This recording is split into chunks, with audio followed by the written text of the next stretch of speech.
Never ever seen before voiceover. I have 3 stars in FNAF 1, but because in FNAF 2 they're demons, I'm not going there. And also because my actual live recording broke, I do not feel like voicing over 16 minutes of content. And because I don't want to voice over 16 minutes of content, I'm gonna be sitting in silence. Oh, and also I sound weird because I'm very not well. I don't feel good. Like, I'm not sick. I'm just like congested. So my words sound kind of weird.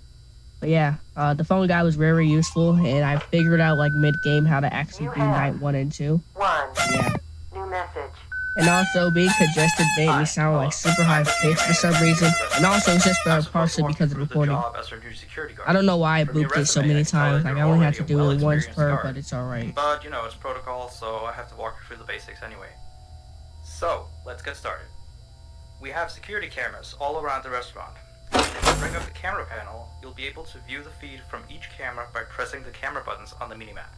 Now, our lights are always off during the night, obviously, because it'd be a waste of power to leave them on all night.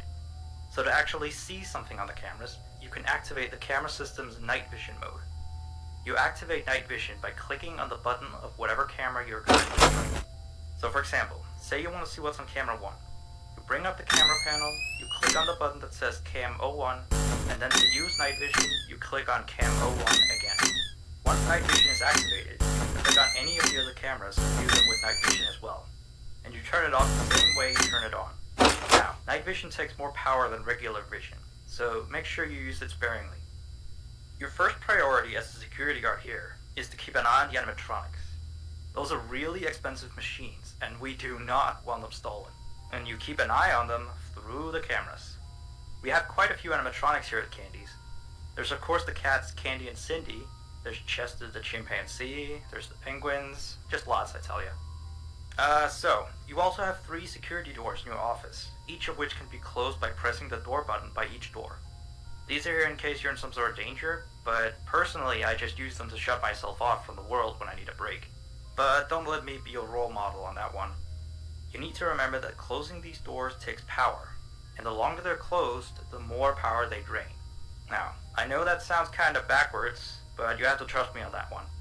I think it's something about the doors having an automatic fail-safe feature in case the power gets cut off, you know, so they open up if there's no more power. All I know for sure is that they do use more and more power the longer they're closed, so you don't want to keep them closed for too long at a time. Now, the reason I keep mentioning the power is because the restaurant uses a backup power generator at night, which only has a certain amount of juice in it. So anything from viewing the cameras to using the security doors takes power. You can see how much power you have left on the computer on the desk in front of you. Try not to run out of power. If you do though, you won't be stuck in the office since the doors will always open up anyway. Oh, and one last thing. The animatronics aren't completely turned off at night, so they might start walking around a bit. But just be careful not to let any of them into the office, because we have stuff in there that you don't want damaged or anything. So don't bother with the ticket booth door, they won't attempt to get in through there. That should be all. You'll hear from me again on your next shift. Have a good night.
I put up a note today to gather some intel on the animatronics from the other employees, just to get a list of the issues we've had with them. They've written down some stuff here for you, so let's see. Alright, so obviously the animatronics walk around at night, you know that by now. They try to get to places they shouldn't be. Yep. They act weird after dark. They don't like adults. I mean, I suppose. They always seem nice around children. Around us employees, they just kinda stare at you. I always thought they just hadn't been coded to interact with anyone other than children, but some of the other employees have felt threatened by them now and then. But I know that some of them are also superstitious morons. So who knows if they just became scared when the animatronic looked at them in the eyes or something. Anyway, one last thing on the list here. The last penguin interferes with the system. There's a sentence I never thought I'd say. We have these penguin animatronics as waiters. They take people's orders and whatnot. We used to have 3 of them, but 2 of them broke down and haven't been fixed yet. I think they're referring to the 3rd penguin that still works, or, well, apparently it doesn't quite work. So yeah, definitely don't let him into the office. His presence alone could probably destroy our systems. Well, that'll be it for now. I'll be sure to leave another message for your next shift.